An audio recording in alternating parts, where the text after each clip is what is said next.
a little punk rock number here. The only way to judge a public servant isn't by what they say or who they speak for, their experience or if they're transparent enough. You judge a politician by who they piss off.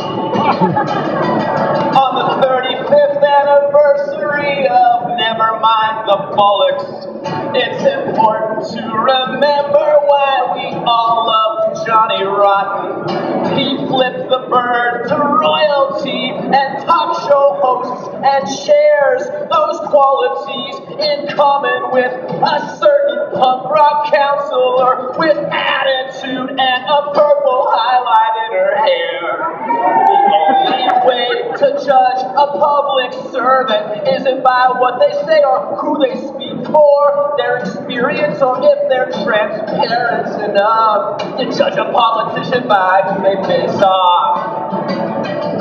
Well, you know you're on the left side of history when you're graded by the sun. And you're rated at the bottom of the class for displaying progressive thought and compassion. Bottom line and status quo are simple to defend. I'd rather be presided over by the radical latte-lifting Queen of Kensington.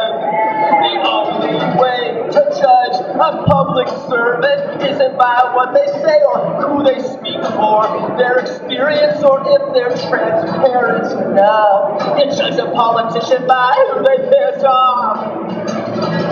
Well, I know she's more than a common sense provocateur. Makes a mean peach pie as a die-hard animal lover. Tenacious as a terrier, but I prefer the mix of her cursing her enemies while searching for a chocolate fix.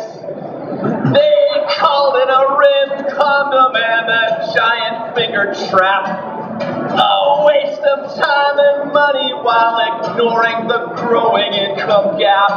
But I think that they will find someone when they get tired back talking who built a bridge between them and those who actually appreciate art and peace and walking. The only way to judge a public servant isn't by what they say or who they speak for, their experience or if they're transparent enough. You judge a politician by who they piss off. You judge a politician by who they piss off. You judge a politician by who they piss off.